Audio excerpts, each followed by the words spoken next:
Hi everyone, welcome to Arpita Sharma classes. I am your educator Arpita Sharma, and today we are going to study the most important judgments of independent India by Supreme Court.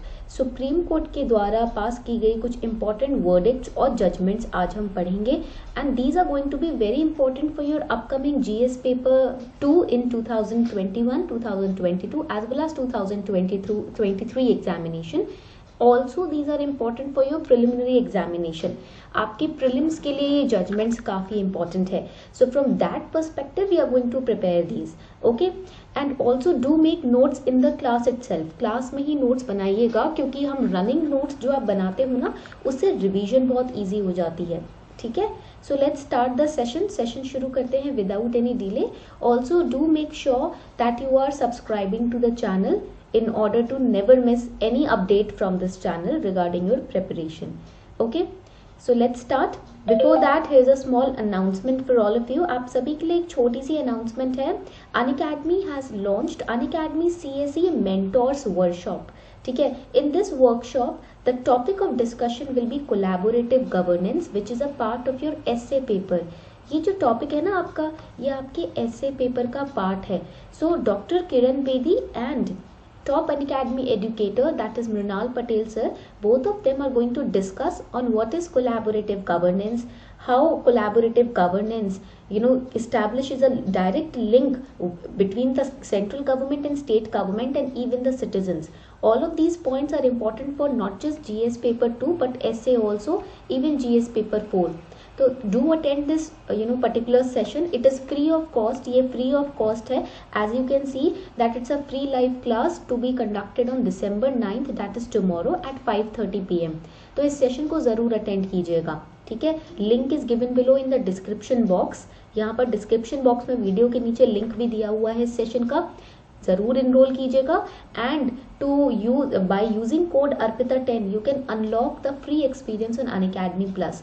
If you are the first time user of Unacademy's learning app, then they will ask you for a code to unlock the free experience. So use the code ARPITA10. Okay, so link is given below in the description box. तो जल्दी से enroll कर लो इस session में. ठीक है, फटाफट से. Let's start the class. So let's start today's class. Today's class is on the important judgments. First judgment that we are going to study is Kesavananda Bharati versus State of Kerala, a very famous case because of which the whole basic structure doctrine fundamental और basic structure doctrine phenomena got changed. तो इस case के बाद ना जो power थी, supremacy की जो लड़ाई थी सुप्रीम कोर्ट और पार्लियामेंट के बीच में, वो खत्म हो गई. ये तय कर लिया गया कि सुप्रीम कौन है, constitution. It was finalized in this case that neither the supreme court nor the parliament but the constitution is supreme. Okay, constitution is the principal, constitution is the head. Okay, this was finalized. So when we talk about Kesavananda Bharati versus State of Kerala, the theme of this case was basic structure doctrine. What is basic structure doctrine? Basic structure doctrine provides you the safeguard, the protection against the usurpation of constitution. You cannot just swipe away the powers of constitution. You cannot just waste away the power of the constitution, or you cannot just manipulate the constitution. There is a protection given to the constitution through this basic structure doctrine. And this concept of basic structure doctrine, write it down, that it brought a shift in the balance of democratic power. I told you that there was a fight which was going on between Supreme Court and Parliament regarding who is supreme. Supreme court और parliament के बीच में एक लड़ाई चल रही थी कि कौन सुप्रीम है, कौन ज्यादा पावरफुल है. And finally it was decided with this basic structure doctrine that neither the supreme court nor the parliament but the constitution is supreme. ठीक है, कॉन्स्टिट्यूशन है आपका supreme. And this concept of basic structure doctrine, it also says, write it down, that the government can not amend और government can not alter the fundamental basic structure of the constitution. यानी कि अगर government किसी तरीके का amendment ला भी रही है, if the government is bringing in some kind of amendment, it cannot amend the constitution or at the cost of changing the basic structure of the constitution. Basic structure को आप change नहीं कर सकते। Now the next question comes to our mind is then what is this basic structure, जिसके बारे में हम बार बार बात कर रहे हैं। We are repeating this term again and again, here also we repeated it, now here also we are repeating it. So what is this basic structure, how do we define it, हमें कैसे पता चलेगा basic structure क्या है, how will we get to know what is a basic structure? So for that Supreme Court also said that basic structure is a, you know, it is necessary in a constitution in a country to set a benchmark for constitutional courts, for constitutional courts around the world. Because if any judgment has to take place, if any amendment has to be done, we cannot interfere with the fundamental rights of the citizens, we cannot twist the fundamental rights of the citizens, okay, and we cannot change the sovereign status of a country through those amendments. हमारी country democratic है, हमारी country secular है, sovereign है, but अगर parliament आगे जाकर इस तरीके का कोई अमेंडमेंट करती है जिससे सेक्युलरिटी, सोवरेनिटी पे आंच आ जाती है, तो वो एक्सेप्टेबल नहीं होगा। वही आपका बेसिक स्ट्रक्चर है। Our nation is democratic, but if in future if any government tries to bring any kind of amendment which can twist the fundamental rights of citizens, which can change the sovereign status of the country, that will not be accepted. That is why we have set in the basic structure. Basic structure के features क्या होते हैं, what are the elements of the basic structure. इस case के कारण हमें ये doctrine मिला था, what is basic structure, I have told you, ठीक है। नाउ लेट्स मूव फॉरवर्ड, आगे बढ़ते हैं। Now supreme court, that is the highest authority, it ascribed to itself in this particular case, to itself the function of preserving integrity of Indian Constitution. This point is very important. I have taken this point from previous year question paper. ये point मैंने previous year question paper से लिया है, prelims के, ठीक है। तो which is the authority in the country which preserves integrity of the Constitution of India? हमारे भारत में ऐसी कौन सी अथॉरिटी है जो कॉन्स्टिट्यूशन की इंटेग्रिटी को, उसके मान को प्रोटेक्ट करके रखती है, प्रिजर्व करके रखती है? That is supreme court. SC means over here the apex court, supreme court. Apex का मतलब टॉप मोस्ट, एपेक्स कोर्ट का मतलब क्या होता है, top most, it means top most court. So it preserves the integrity of Indian Constitution. So even you know in this particular case it was finalized, इस case के अंदर ना ये finalize किया गया था that even a constitutional, it was finalized that even a constitutional amendment, write it down, could be invalidated, if it impaired or if it insulted the essential features of the basic structure of the constitution. अगर इसने किसी भी तरीके के constitutional amendment ने हमारे constitution के basic structure को, BS मीन्स बेसिक स्ट्रक्चर को वायोलेट किया, इनवैलिडेट किया, तो वो भी नल एंड वॉइड हो जाएगा constitutional amendment. That constitutional amendment could be invalidated, could be proved null and void, could be removed if it is interfering with the basic structure of the constitution. So in this case the chapter that you study in M. Lakshmikant, judicial review, that came about, ठीक है। इस case में जो आप chapter पढ़ते हो ना M. Laxmikant में, ठीक है, तो वो चैप्टर जुडिशियल रिव्यू का वो निकल कर आया term. So here the supreme court said very clearly, यहाँ पर सुप्रीम कोर्ट ने कहा दैट जुडिशियल इनोवेशन और यू कैन से इनवोकेशन और इनोवेशन, ठीक है, judicial innovation to ensure that the power of amendment is not misused by parliament. That is why when CAA bill was passed it was under judicial review. Yes or no? जब CAA का bill pass हुआ था judicial review में गया था ना, petitions were filed, it was in the court, ठीक है, तो it was not abruptly passed like that, ऐसे ही पास अप्लाई नहीं कर दिया था, it went to the Supreme Court. Supreme Court then said that we can pass this bill, we can apply this bill with certain changes. Okay तो supreme court की नजरों से कुछ नहीं बचा है. There is nothing which can escape from the eyes of supreme court. Don't think that if you are in a government then you can just pass simply any amendment. ऐसा मत सोचना कि गवर्नमेंट में बैठकर आप लोग कोई भी अमेंडमेंट पास कर सकते हो. नहीं, अगर उसमें जरा सा भी ऐसी झलक मिली कि वो बेसिक स्ट्रक्चर के अगेंस्ट है तो सुप्रीम कोर्ट जुडिशियल रिव्यू के लिए लेकर आएगी उसको. And if it is finally Supreme Court is convinced that there is nothing of such sort that can impair the basic structure, that can interfere in the basic structure, then only that amendment will be passed. ठीक है, तभी वो पास होगा. तो इतनी बात सबको समझ आ गई है यहाँ तक. नाउ लेट्स मूव फॉरवर्ड, आगे बढ़ते हैं. Now let us understand the evolution of basic structure. अब हम बेसिक स्ट्रक्चर का ना एवोल्यूशन समझ लेते हैं. यानी कि ये आया कैसे. This Keshavananda Bharati case all of a sudden did it talk about the basic structure or it was going on before that also. क्या आपका केशवानंदा भारती केस जो है वहीं से बेसिक स्ट्रक्चर आया या ये लड़ाई पहले से चल रही थी. It was going on since very long. Keshavananda Bharati case came afterwards. ये तो बाद में आया है case. So let us study the evolution of this basic structure. ठीक है, एवोल्यूशन पढ़ लेते हैं बेसिक स्ट्रक्चर का. Now first point is, first आपका स्टेप आएगा the constitution first amendment. Right it down. The constitution's first amendment. I am going to explain it step by step. मैं आपको स्टेप बाय स्टेप एक्सप्लेन करूंगी. Then comes the pre Golaknath case.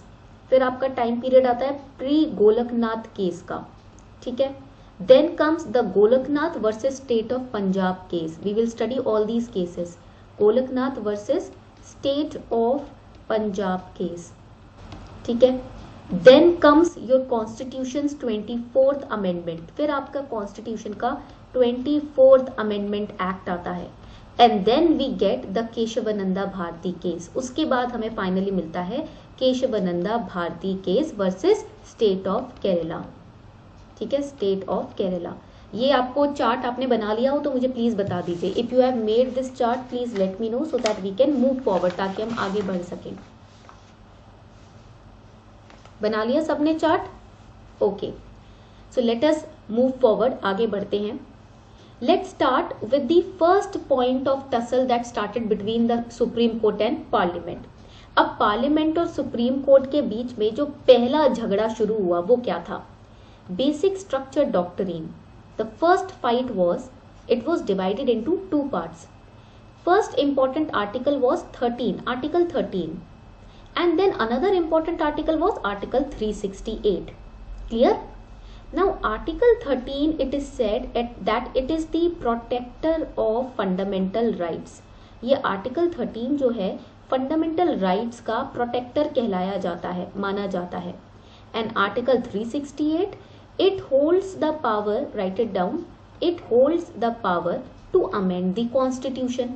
यहाँ पर power है इसके पास कि ये कॉन्स्टिट्यूशन को इसके थ्रू हम अमेंड कर सकते हैं. आर्टिकल 13 कहता है मैं फंडामेंटल राइट्स को प्रोटेक्ट करूंगा, तुम लेकर आओ amendments. You bring about amendments, I will protect the fundamental rights. I will see to it that your amendment is not violating the fundamental rights.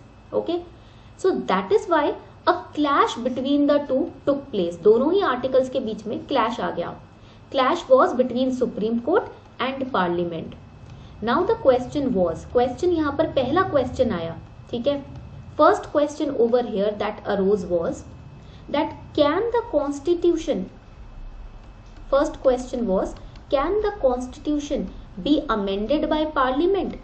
क्या कॉन्स्टिट्यूशन को पार्लियामेंट अमेंड कर सकता है? This was the question which arose after the clash. जब supreme court और parliament के बीच में आर्टिकल 13 और 368 को लेकर झगड़ा हुआ. When these two articles were the basis of the fight between supreme court and parliament, the question came can the constitution be amended by parliament. Second question arose can the preamble be amended? क्या preamble को भी amend किया जा सकता है? Can it be amended? ठीक है, this was again a next question. ठीक है. Now the third question was that can the fundamental rights B amended? क्या फंडामेंटल राइट्स को भी अमेंड किया जा सकता है? Because if fundamental rights are amended so easily then we are not protected. फिर तो हम प्रोटेक्टेड नहीं है. अगर पार्लियामेंट के पास हक है कि कभी भी फंडामेंटल राइट्स को अमेंड कर देंगे, then it's a serious situation right now. Then next question came that is the amending power, is the amending power under Article 368 absolute or it can be changed by the intervention of Supreme Court?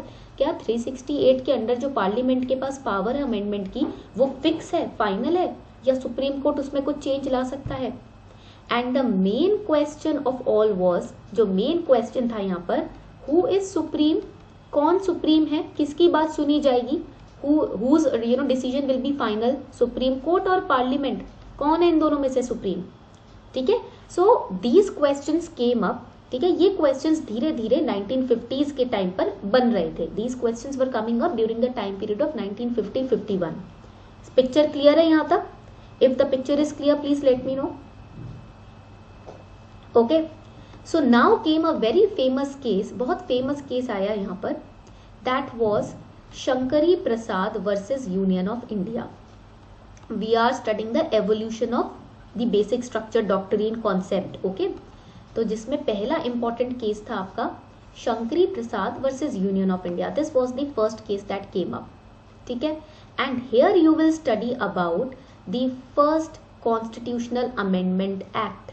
CAA means Constitutional Amendment Act, the first Constitutional Amendment Act, and it was widely known for, during this case, what was challenged? The first Constitutional Amendment Act, and this act was widely known for abolition of zamindari system.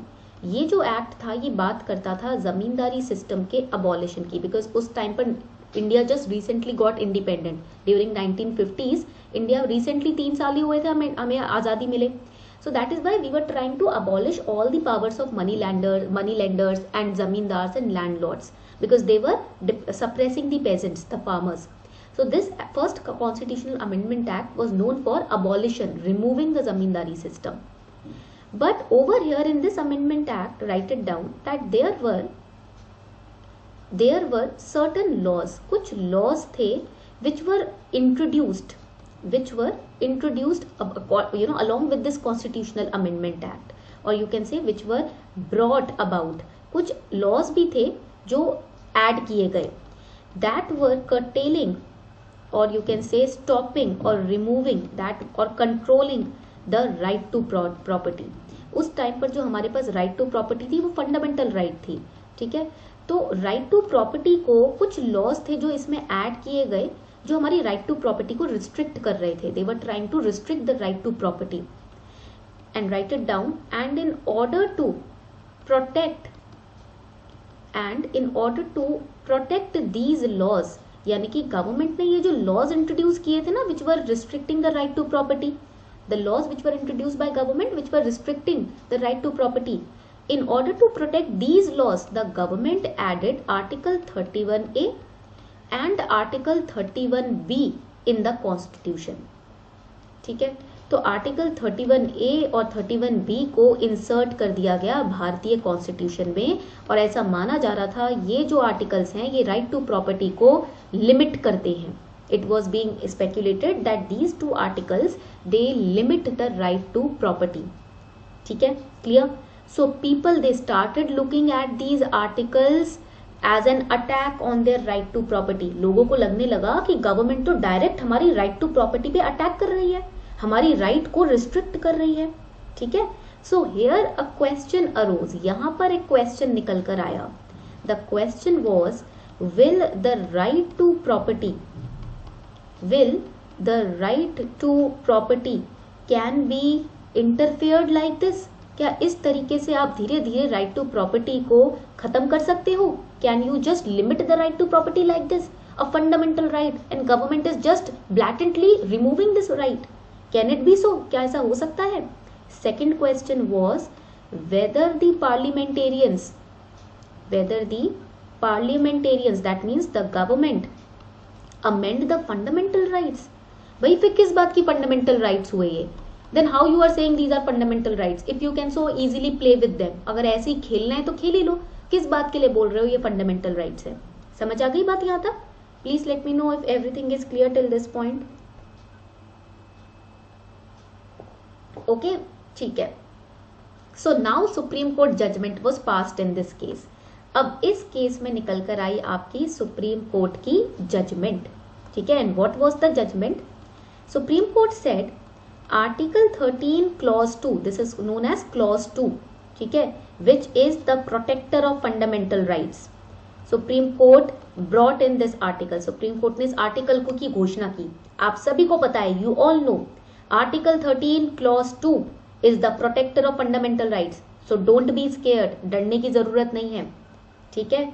Supreme court said very clearly, please write it down because it is the exact verdict of Supreme Court. Supreme Court said that the word law, it means, इसका मतलब होता है law in ordinary sense, ठीक है, it means law in ordinary sense, ठीक है, that is when law is made, जब law बनाया जाता है, in exercising the legislative powers are with the parliamentarians. किसके पास है ये पावर? parliamentarians के पास है, they are the legislature, okay. So when law is made in exercising the legislative power and not the constituent authority,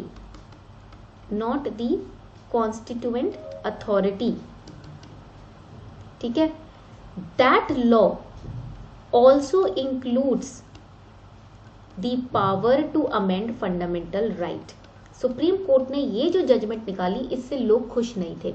supreme court said that we are using article 13 clause 2 who is the protector of fundamental rights, so don't be scared. Then Supreme Court added that law means in ordinary sense the legislative system or the legislature has normal power, right, to make a law, ठीक है। And if the legislature is making any law using its legislative power, ठीक है, then they have the protection of article 368 which includes the power of amending the fundamental rights, ठीक है। अगर law बना रहा है पार्लियामेंट या फिर लॉ बना रहा है लेजिस्लेचर, तो वो उसके पास आर्टिकल 368 की पावर है कि वो उसके थ्रू फंडामेंटल राइट्स को अमेंड कर सकता है। And don't worry, legislature will never think ill of the people, legislature लोगों का बुरा नहीं सोचेगा। तो अगर फंडामेंटल राइट्स अमेंड हो भी रहा है, it is normal, it is natural. But do you think that people of the country were satisfied with this verdict? क्या आपको लगता है कि लोग खुश थे इस वर्डिक्ट से? No, because what is supreme court saying, आगे फ्यूचर में if the government is despotic, it can just ruin the fundamental rights of the people. अगर मान लो आगे जाके गवर्नमेंट थोड़ी सी डिस्पोटिक हुई तो क्या होगा? हमारी तो फंडामेंटल राइट्स गई, ठीक है। समझ आई सबको बात यहाँ पर? So people were not happy with this judgment, इस जजमेंट से लोग खुश नहीं थे। Then came the second case where again it was challenged. फिर आपका आता है, क्योंकि लोग चुप नहीं बैठते हैं, पीपल डोंट सिट क्वाइटली, ठीक है। If it's a matter of justice then they will file petition, they will file cases, yes और नो। अगर आपको लगता है कि जस्टिस यहाँ पर भंग हो रही है तो लोग फिर सुप्रीम कोर्ट वापस जाते हैं कि कोई और बेंच बनाओ बट इस मैटर को पढ़ो, ठीक है। So now the next case was Sajjan Singh, ये था आपका next case, Sajjan Singh versus state of Rajasthan. This was the next case, ये आपका हो गया next case, okay.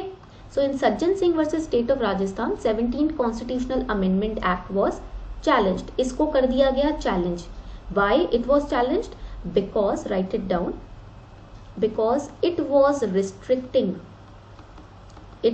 Restricting the power of high court. क्योंकि ये जो एक्ट था ये हाई कोर्ट की पावर को रिस्ट्रिक्ट कर रहा था, रोक रहा था, ठीक है, लिमिट कर रहा था। That is why it was challenged. Now over here again the same debate started because people were not happy with the last judgement.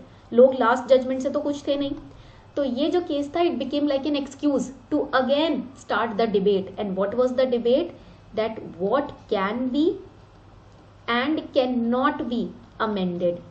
आप क्या अमेंड कर सकते हो, क्या अमेंड नहीं कर सकते, क्लियरली बता दो। What can you amend and what can you not amend, just clearly tell us, ठीक है। So what the court did, court ने क्या किया, write it down. So the court took a view of the last case, that was the Shankari Prasad case.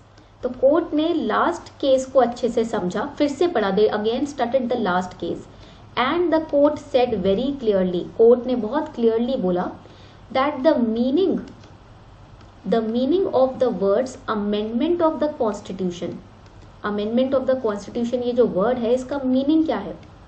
Amendment of constitution under article 368.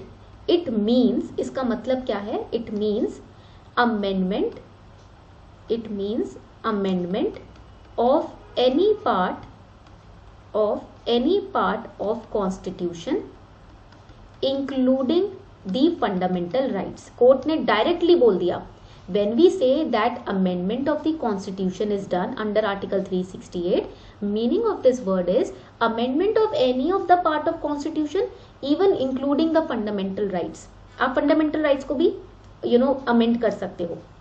Then the court very specifically said, फिर court ने बहुत specifically आगे कहा, further the court said that even if article 368 it did not have the power to amend the fundamental rights. मान लो कि article 368 के पास power है ही नहीं कि आप फंडामेंटल राइट्स को अमेंड कर सकते हो. इवन देन द पार्लिमेंटेरियंस और the government, the parliamentarians, they can at any point of time do the suitable amendment. ठीक है, वो इस आर्टिकल में भी सुटेबल अमेंडमेंट कर सकते हैं फंडामेंटल राइट्स को अमेंड करने के लिए. That power is with the parliamentarians. वो पावर पार्लिमेंटेरियंस के पास है. So now in the Sajjan Singh versus state of Rajasthan, the 17th constitutional amendment act was challenged. So far हमने यही पढ़ा है ना, अभी तक we have studied this only, that the 17th constitutional amendment act was challenged, right? And why the 17th Constitutional Amendment Act was challenged? Because it restricted the powers of High Court. इस Amendment Act ने High Court की powers को restrict किया था.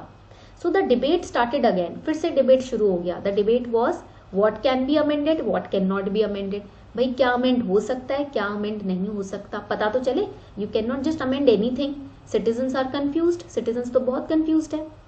So that is why Supreme Court very clearly said, Supreme Court ने काफी clearly कहा that meanings of the word amendment of constitution under article 368, it means amendment of any part of the constitution even including fundamental rights. FR means fundamental rights. तो Supreme Court ने बहुत clearly बोल दिया कि when we say that you can amend anything under article 368, that means you can amend any part of the constitution, even the fundamental rights. So even if Article 368 did not have power to amend the fundamental rights, still parliamentarians can at any point do suitable amendments even including the fundamental right. Article 368 में ही amendments कर सकते हैं parliamentarians fundamental rights को amend करने के लिए. ठीक है, this was said by Supreme Court. But even the Justice Rayatullah and Justice Matholdkar, they were very, they were not happy with this judgment. They also had difficulty in accepting the view that fundamental rights have nothing fundamental to the constitution. You can even amend the fundamental rights which are giving protection to the citizens. तो मतलब justice रायतुल्ला मटोल्डकर को लगा ये क्या बात हुई, आप fundamental rights तक को भी अमेंड कर सकते हो, कुछ फंडामेंटल नहीं है उनमें, हमने नाम रखा है fundamental rights. That means these are the permanent protection given to the citizen. Even that can be amended. So again people were not satisfied. फिर से लोग satisfied नहीं थे. So that is why a third case came. इसीलिए एक third case निकल कर आया. ठीक है, and that case is known as, उस केस को हम क्या बोलते हैं, the Golaknath versus state of Punjab. Golaknath versus state of Punjab. ठीक है, now here people were not happy, ठीक है, with the 17th CAA Constitutional Amendment Act. So now came the second case, now third case. Now in this case against the 17th Constitutional Amendment Act was challenged again. यहाँ पर भी 17th Constitutional Amendment Act को फिर से challenge किया गया कि people said no wait, what are you saying, you can even amend fundamental rights, then what is the protection given to us. किस डेमोक्रेसी की बात कर रहे हो, कौन सा प्रोटेक्शन, जब फंडामेंटल राइट्स भी अमेंड हो रही हैं. Okay, so that is why it was challenged. Now over here the question was, यहाँ पर क्वेश्चन था when it was challenged again, that whether the power to amend, whether to the power to amend the fundamental rights is limited और not. चलो last case में you told us that even fundamental rights can be amended, because the question that we asked was that what can be amended and what can not be amended. ये question पूछा था ना कि क्या amend हो सकता है क्या नहीं, तो आपने बोला सब कुछ अमेंड हो सकता है. You said everything can be amended. Now please let us know whether the power to amend fundamental rights is limited or unlimited, that you can amend any fundamental right. Is it limited or not कि कुछ extent तक ही आप amend कर सकते हो. This was the next question. So here for the first time in the history of our nation, पहली बार एक 11th judge bench बनाया गया, and such a big bench of judges was created in Supreme Court for the first time. पहली बार इस तरीके का इतना बड़ा कॉन्स्टिट्यूशनल बेंच तैयार किया गया था. It was for the first time that the 11th जज bench was constituted, such a big bench of जजेस टू डिस्कस दिस मैटर, इस मैटर को डिस्कस करने के लिए. ठीक है, तो हियर सुप्रीम कोर्ट सेड, यहां सुप्रीम कोर्ट ने कहा very clearly, it said that the power to amend the constitution, संविधान को अमेंड करने की जो पावर है, to amend the constitution including the fundamental right, is not an unlimited power. Supreme court also thought in the previous cases we were not being clear to the citizens of the country. Last के जितने case हमने पढ़े हैं supreme court ने कहा हम उसमें clear नहीं थे, तो इसलिए लोग कंफ्यूज्ड हैं. So supreme court very clearly said it is not an unlimited power, because if it becomes अगर ये मान लो एक अनलिमिटेड पावर हो गई तो डेमोक्रेसी कहाँ बचेगी. There will be no space for democracy if we make it an unlimited power. So it is not an unlimited power. That means it is subject to limitations of judicial review.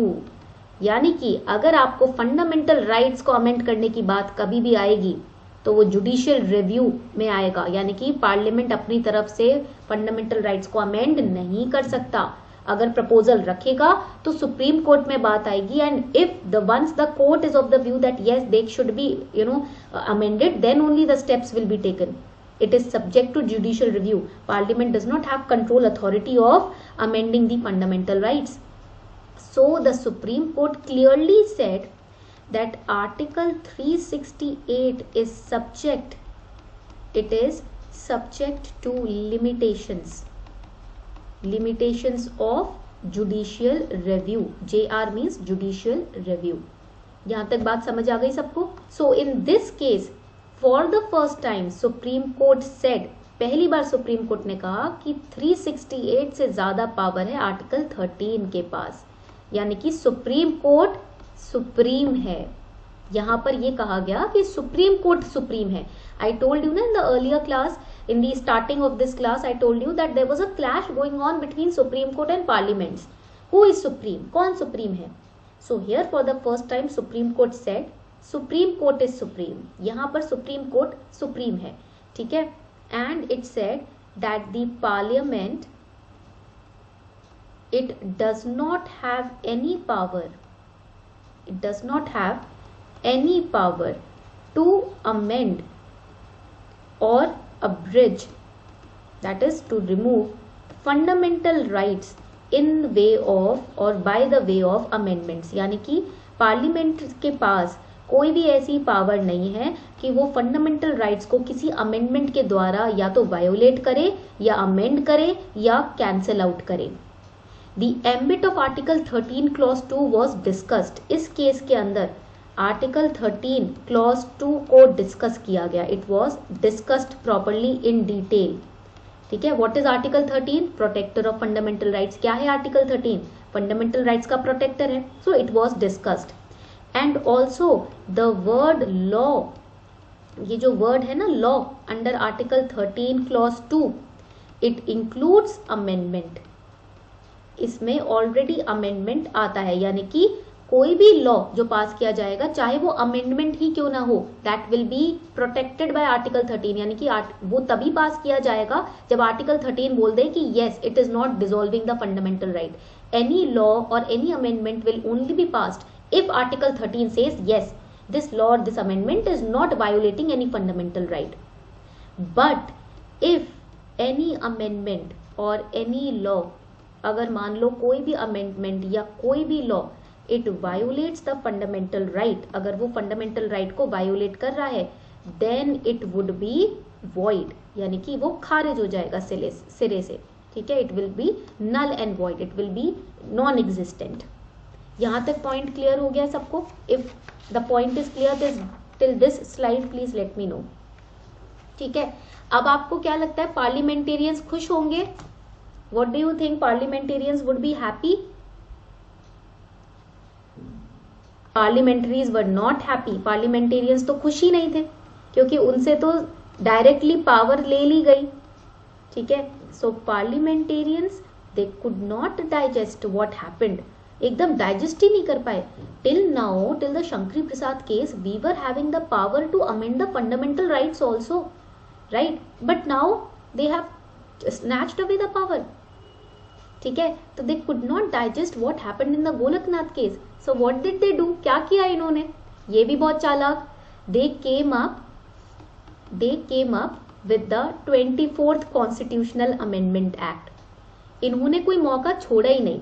इन्होंने कहा कि ठीक है, constitutional amendment act लेकर आते हैं. They brought up the 24th constitutional amendment act. ठीक है, and through this amendment act they did the following changes. They did the following changes in Articles 13 and Article 368. चालाकी देख रहे हो आप लोग? Are you witnessing the wittiness of these parliamentarians that they are bringing the changes in the Article 13 and 368? Supreme court ने इनसे कहा कि आप फंडामेंटल राइट्स को नहीं अमेंड कर सकते, तो इन्होंने क्या किया, नया कॉन्स्टिट्यूशनल अमेंडमेंट एक्ट लाकर 13 और 368 को ही ट्विस्ट करने की कोशिश कर दी. So what were the changes? Let us understand that. Article 13 और यहाँ हो जाता है आपका Article 368. So what were the changes that they brought in these two articles in order to take away the power in their hands? अपने हाथों में power लेने के लिए. In Article 13 they included clause 4. इसमें इन्होंने clause 4 ऐड किया. And the clause 4 said, ये clause 4 क्या बोलता था? It said that nothing in Article 13 would apply to Article 368. Article 13 में जो भी है वो Article 368 पे लागू नहीं होगा, जिसके थ्रू आप अमेंडमेंट कर सकते हो. Article 368 enables the government to amend, right? So nothing in Article 13 would apply to Article 368. And what was Article 13? Protector of fundamental rights. Article 13 क्या करता है? फंडामेंटल राइट्स को प्रोटेक्ट करता है. तो आर्टिकल 13 की कोई भी बात 368 पे लागू ही नहीं होगी. What are they doing? They are trying to take away the power of amending the fundamental rights. They are trying to make themselves superior. तो इसका मतलब क्या था? It means anything. It clearly meant that anything can be done under Article 368 and it would not attract the attention of judicial review under Article 13. समझ आ गई बात? चालाकी सबको समझ आ रही है पार्लियामेंट की? जल्दी से बताओ. Can you all understand the wittiness of the parliament now? That whatever we are doing under Article 368, it will not attract the judicial review attention of Supreme Court to bring in judicial review under Article 13. ठीक है, straight away Parliament अपनी तरफ power ले रहा है. And what was the change made under Article 368? इसमें क्या change किया? Over here they changed the marginal heading of Article 368. Her article की ना एक हेडिंग होती है, which tells you, every article has a heading which tells you that what this article is all about. Short में हर heading आपको समझाती है कि आर्टिकल के पास क्या पावर है. ठीक है, so they changed the marginal heading. So what was the marginal heading? Previously it was पहले मार्जिनल हेडिंग क्या होती थी आर्टिकल 368 की? It was the procedure for amending the constitution. ठीक है, this was the earlier heading of article 368 कि procedure for amending the constitution, constitution को amend करने का procedure. But now they changed it to, अब जाकर इसको किस में चेंज कर दिया गया? The new heading was the power of parliament, the power of parliament to amend the constitution, to amend the constitution and procedure thereof, and procedure thereof. तो finally supreme court ने explicitly दिखा दिया कि by changing the heading of this article, explicitly Parliament showed that now the Parliament has the power to amend the Constitution and the procedure also. अब Parliament के पास Constitution amend करने का और procedure को भी amend करने का power है. ठीक है, so basically they also added another clause. इन्होंने इसके अंदर एक और clause add किया, that was clause 3. And this clause said very clearly that nothing in Article 13 shall apply to Article 368. Article 13 की कोई भी बात 368 पे लागू ही नहीं होगी.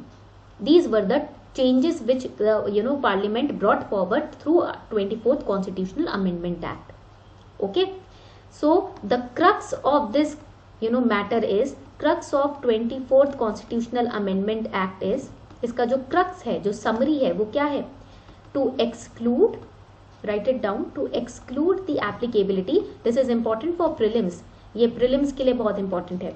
To exclude the applicability of Article 13 onto Article 368. Article 368 के ऊपर से Article 13 की applicability को हटा देना, so that nobody can stop the Parliament from bringing amendment to the fundamental rights.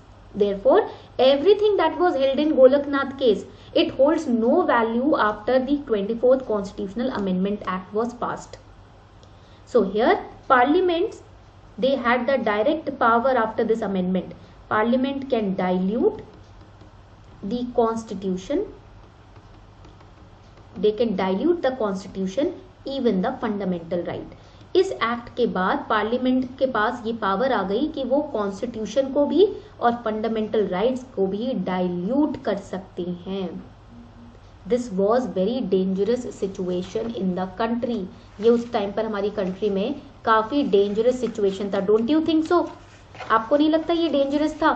That Parliament can dilute and even the Constitution, even the fundamental rights. Parliament Constitution क्या fundamental right को भी dilute कर सकता है. That is why the Kesavananda Bharti case came up. उसी वक्त एक saviour आया, एक मसीहा आया, वो था Kesavananda Bharati case.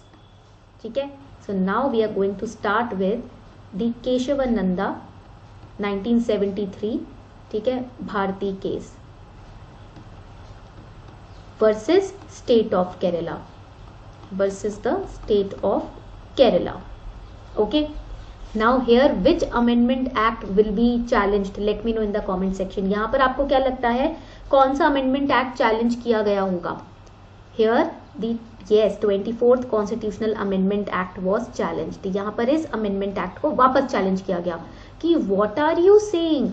Parliament can dilute the Constitution, even the fundamental right.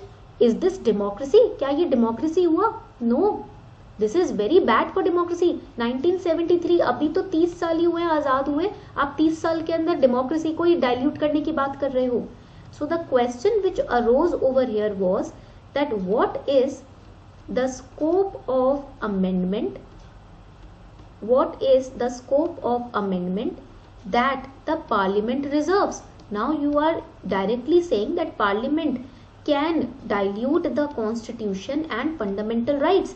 So what is the scope of amendment that Parliament reserves? यानी कि कितना amendment Parliament कर सकता है? ऐसे कैसे रातों रात Constitution dilute कर देगा? How it can overnight can dilute the Constitution? What is the scope of amendment? Tell us that. So here Supreme Court, it stepped in. Supreme Court in this case gave a very balanced judgment. एक बहुत ही balanced judgment supreme court ने इस case में दी, with which people were also satisfied, लोग भी यहाँ पर सेटिस्फाई होना शुरू हो गए, ठीक है। And what was the balanced judgment that supreme court gave? Supreme court ने कहा that power to amend the constitution, the power to amend the constitution, it was already implicit in the constitution. तो constitution में ही implicitly power दी हुई है, right, it is already implicit in the constitution. Article 368 है, तो यानी कि पावर है कि आप अमेंड कर सकते हो। You have article 368, that means you have the power to amend, it is given implicitly, ठीक है। However they said, that is the supreme court said that the basic structure, the Supreme Court said that the basic structure, or you can say the basic features, cannot be amended. This was a wonderful judgment given by Supreme Court. Supreme Court ने कहा that we have Article 368 to amend the Constitution. So the power to amend the Constitution is implicit in the Constitution. वो तो Constitution में है ही है, but basic features जो होंगे constitution के वो आप अमेंड नहीं कर सकते. You can not interfere with the basic features of the constitution. ठीक है. So over here what was the crux of this particular case? इस केस का crux क्या था? The case said that you can amend the entire constitution. आप पूरे के पूरे कॉन्स्टिट्यूशन को अमेंड कर सकते हो. You can amend the entire constitution to for a new constitution. अगर आपको न्यू कॉन्स्टिट्यूशन भी बनाना है ना तो पूरा कॉन्स्टिट्यूशन आप चेंज कर सकते हो. You have that power. However supreme court ने लिमिट्स लगाई. However it should survive through it's basic features. That means constitution के जो बेसिक फीचर्स हैं वो होने चाहिए. अगर आपने उनको निकाल दिया तो वो अमेंडमेंट वैलिड नहीं होगा. If you are removing the basic features of the constitution then that amendment will not be valid. And what are the basic features of the constitution? अब बात आती है बेसिक फीचर क्या होता है कॉन्स्टिट्यूशन का. So let us understand that also. वो भी समझ लेते हैं. First feature is supremacy of the constitution. यानी कि ना सुप्रीम कोर्ट ना पार्लियामेंट. कौन इंपॉर्टेंट है? कॉन्स्टिट्यूशन इंपॉर्टेंट है. कौन बड़ा है? कॉन्स्टिट्यूशन बड़ा है. Supremacy of constitution. Second feature is the secular character of constitution, because that is the soul of the constitution. secular character तो हमारे constitution का एक कह सकते हो आप तरीके की आत्मा है. हमारी कंट्री की डेमोक्रेसी की आत्मा है, right. secular character. next feature is the separation of powers between the legislature, the executive and the judiciary. यानी कि लेजिस्लेचर की जो पावर है एग्जीक्यूटिव वो नहीं करेगा. एग्जीक्यूटिव जो करेगा वो जुडिशरी नहीं करेगा. जो जुडिशरी करेगा वो ये दोनों नहीं करेंगे. सबके अपनी सीमाएं हैं पावर्स की, शक्तियों की. Everybody have their own well defined roles and responsibilities. So there will be separation of powers. Next feature is the federal character of the constitution. So centre और स्टेट के बीच में यूनिटी रहेगी. सेंटर स्टेट को नहीं pressurise करेगा और state centre को नहीं इररिस्पॉन्सिबली प्रेशराइज करेंगी. ठीक है, इतनी बात क्लियर हो गई सबको. Next feature is the welfare state. ये हमारे कॉन्स्टिट्यूशन का नेक्स्ट फीचर है. That constitution talks about India as a welfare state. It talks about the socio economic development of the different communities of in our country. हमारी country में अलग अलग communities हैं, सबकी सोशियो इकोनॉमिक डेवलपमेंट की, socio economic justice की बात की जाती है. Even the poor can now approach the supreme court for maintaining और for implementing there fundamental rights. अगर किसी गरीब के खिलाफ के अगेंस्ट कुछ इनजस्टिस हुआ है तो वो भी PIL दायर कर सकते हैं सुप्रीम कोर्ट में. So welfare state means when everybody is equal in the eyes of law and everybody is given equal protection, whether in society, whether economically, whether justice wise. ठीक है. Now next feature of the constitution is, अलग दूसरा feature है आपका rule of law. हमने internal security की class में ये पढ़ा था. We studied this in the class of internal security, the rule of law. ठीक है, that law is supreme. You cannot, just because you are rich, you cannot suppress the poor. Just because आप अमीर हो तो आप poor के rights को, उनके हक को सप्रेस करो, ऐसा नहीं हो सकता. Law prevails, nobody is above the law. कोई भी लॉ से ऊपर नहीं है, भले आप कितने भी बड़े करोड़पति क्यों ना हो, ठीक है, या आप किसी भी पोजीशन पे क्यों ना हो, nobody is above the law, rule of law. ठीक है. Next feature is principle of equality. Everybody is equal irrespective of gender, caste, status, religion, etc. So there is principle of equality in the constitution. Then next feature आपका क्या होगा, आपका दूसरा feature है constitution का independence of, this is very important, independence of judiciary. अगर judiciary independent है तभी सही verdict आ सकते हैं. If judiciary is independent, then only correct verdicts can come up, or else government will try to influence. वरना क्या होगा, गवर्नमेंट इन्फ्लुएंस करेगी ना जुडिशरी को. That should not happen because people they trust the supreme court. लोग तो courts को trust करते हैं ना, ट्रस्ट ही चला जाएगा if they are dependent on legislature. Independence of judiciary. Then next is effective access to justice. That is because of the public interest litigation, PIL के थ्रू सभी को जस्टिस, सभी लोग जस्टिस को एक्सेस कर सकते हैं. ठीक है. And you all know that NALSA provides free legal help to the underprivileged और vulnerable section of the community. Question came in 2020 also. 2020 में भी क्वेश्चन आया था ना इसके बारे में कि हमारी सोसाइटी के जो डिसएडवांटेज्ड क्लासेस होती है उनको फ्री लीगल हेल्प दी जाती है गवर्नमेंट के द्वारा. ठीक है. सो नेक्स्ट प्रिंसिपल आपका हो जाएगा maintaining the sovereign, democratic and Republic character of Indian polity. यानी कि डेमोक्रेसी को, रिपब्लिक कैरेक्टर को आप निकाल नहीं सकते. Any amendment which is trying to remove the sovereign nature of the country, or which is trying to remove the democratic nature of the country, that will not be accepted. And judicial review is also one of the most fundamental part or element of basic structure. ठीक है. Another feature is limited power of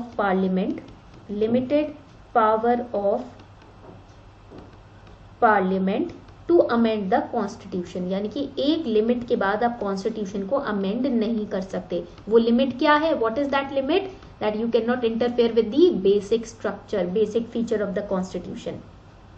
ठीक है. इतनी बात सबको समझ आ गई तो जल्दी से बताओ.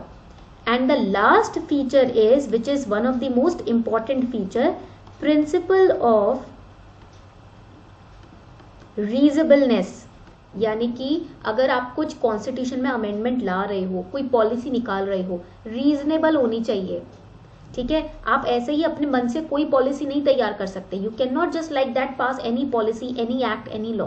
It should be reasonable. It should answer the question of the public. लोगों के जो क्वेश्चन है उसको आंसर करे, ठीक है, उनको सेटिस्फाई करे, तभी वो पॉलिसी पास होनी चाहिए.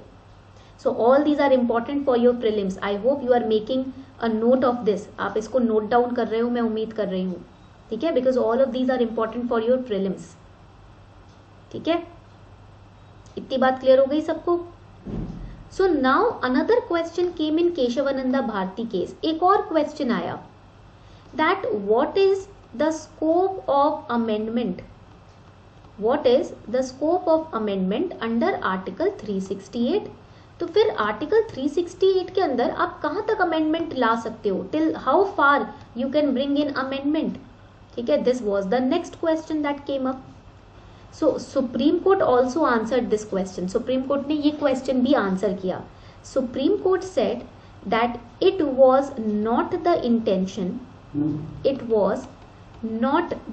Intention of constitutional makers who drafted the constitution. जिन्होंने कॉन्स्टिट्यूशन को ड्राफ्ट किया, उनका इंटेंशन नहीं था to use the word in its widest sense.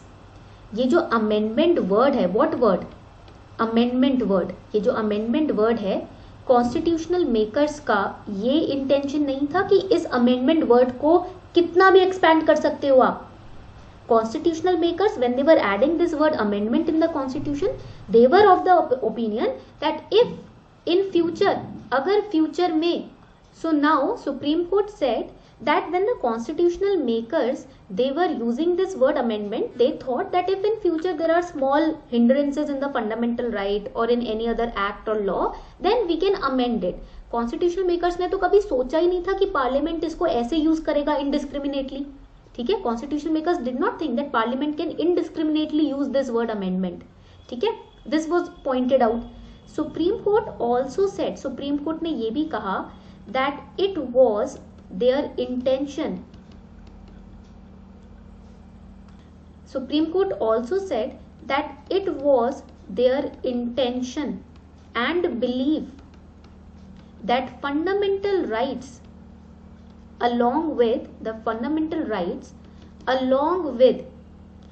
fundamental features of the constitution, अभी जो हमने features पढ़े लास्ट में, the fundamental rights along with the fundamental features would always survive. They will never be interfered with, they will never be diluted, they would always survive through a welfare state, because India जो है एक welfare state है. तो एक welfare state में कभी भी government fundamental rights को अमेंड करने की बात नहीं करेगी या फंडामेंटल फीचर्स को अमेंड करने की बात नहीं करेगी. ठीक है, this was the intention of constitutional makers. ठीक है, इतनी बात सबको समझ आ गई? Please let me know if this much is clear. ठीक है, so the next question came. अब नेक्स्ट क्वेश्चन आपका आता है, then how far article 368 be amended. जब आपने बोला है कि कॉन्स्टिट्यूशनल मेकर्स का इंटेंशन ही नहीं था कि अमेंडमेंट को गलत तरीके से यूज किया जाए, तो फिर कितना अमेंड कर सकते हो? How far article 368 be amended? This was the next question. So here also supreme court came up with a very good verdict. ठीक है, so the next question was how far article 368 be amended, यानी कि आप कितना article 368 को amend कर सकते हो. ठीक है, so Supreme Court came up with a very nice reply, very nice judgment. It said that an increase or decrease in power, an increase or decrease in power of Article 368,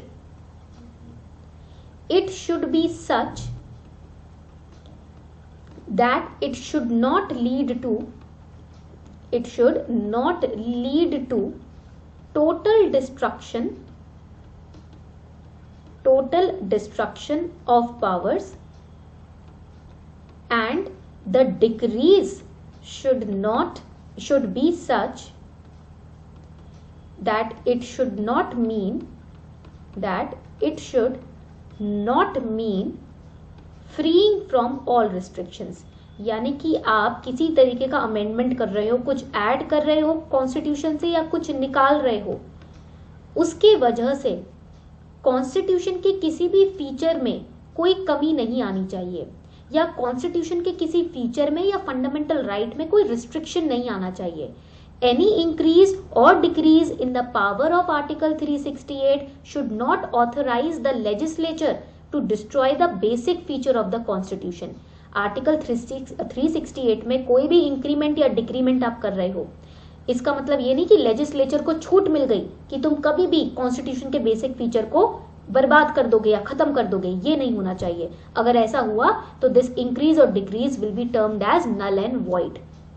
इतनी बात clear हो गई तो जल्दी से बताएं. If this much is clear please let me know so that we can move forward, ताकि हम आगे बढ़ सकें.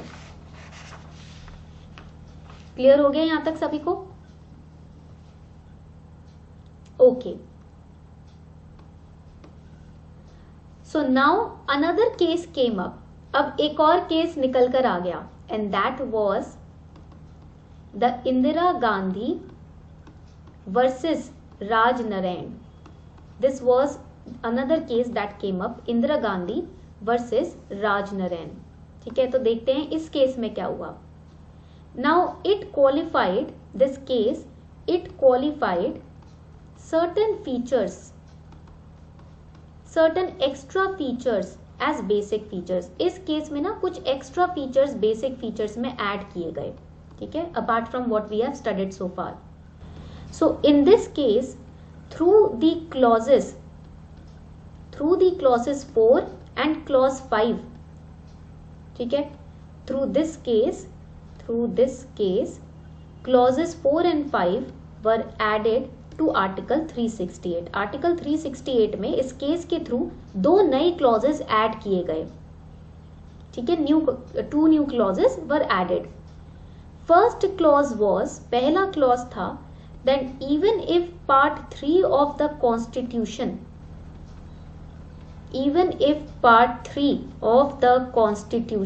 was amended, कॉन्स्टिट्यूशन का पार्ट 3 अमेंड किया गया, it can not B questioned in any part. Part 3 को अगर आप अमेंड करोगे तो उसको किसी भी कोर्ट में आप क्वेश्चन नहीं कर सकते, ठीक है. And second judgement in this clause, it said that there is no limitation. ये इस क्लॉज ने ये भी कहा कि देयर इज नो रिस्ट्रिक्शन और limitation on the power of parliament to amend the constitution. Again parliament क्या करने की कोशिश कर रहा था? Parliament was trying to take away all the power to amend the fundamental right. ठीक है. This case put an end to the controversy on who is supreme. Starting से हम ये पढ़ रहे हैं ना कि सुप्रीम कौन है, पार्लियामेंट की supreme court. This was the case which put an end to that controversy. Supreme court ने बहुत क्लियरली इस केस में कहा, supreme court very clearly said in this particular case that parliament represents, जो parliament है ना, it represents the will of people. Parliament क्या represent करता है? लोगों की विल, लोगों की इच्छा. येस और no? Let me know in the comment section. Supreme Court was very angry with the Parliament that again and again Parliament is trying to take away the power to amend the fundamental right. Bar bar Parliament कोशिश कर रहा है कि मैं power ले लूं, मुझे amendment का पावर मिल जाए फंडामेंटल राइट को. So Supreme Court finally said that Parliament you represent the will of people. आप लोगों की विल को रिप्रेजेंट करते हो. If the people want to amend the constitution, they can exercise their power through the parliament. अगर लोग चाहेंगे amend करना तो वो आपके थ्रू अमेंड करवाएंगे. They will exercise their will of amending through you. You will not take decision on your own. आप अपने दिमाग से डिसीजन नहीं ले सकते, ठीक है. आपको वो करना है जो लोग चाहते हैं. You have to do that which the people together collectively want. There should be no limitation on that. And Supreme Court also said that the theory of basic structure, ये जो basic structure की theory है ना, it is very ambiguous, it is not clear, ये clear नहीं है, बहुत ambiguous है. So and the addition of clause 4 and 5 in article 368 rectifies the situation. Okay, यहाँ तक पॉइंट सारे क्लियर हो गए या नहीं? जल्दी से बताएं, यहाँ तक पॉइंट्स क्लियर हो गए या नहीं? ठीक है. सो दिस वॉज, ये जो था आपका आज का इंपॉर्टेंट जजमेंट थी. Now class 3 I have given the link on the comment section, उसमें इनरोल कर लीजिए. Class 3 will be from 1 to 1:30 PM and class 4 will be from 1:35 to 2:05 PM and class 5 जो होगी वो आपकी 4 से 4:30 बजे होगी. ठीक है. आई होप आपको आज का सेशन अच्छा लगा हो, एंजॉय किया हो आपने. If you really enjoyed it, do not forget to like, share, subscribe. Thank you.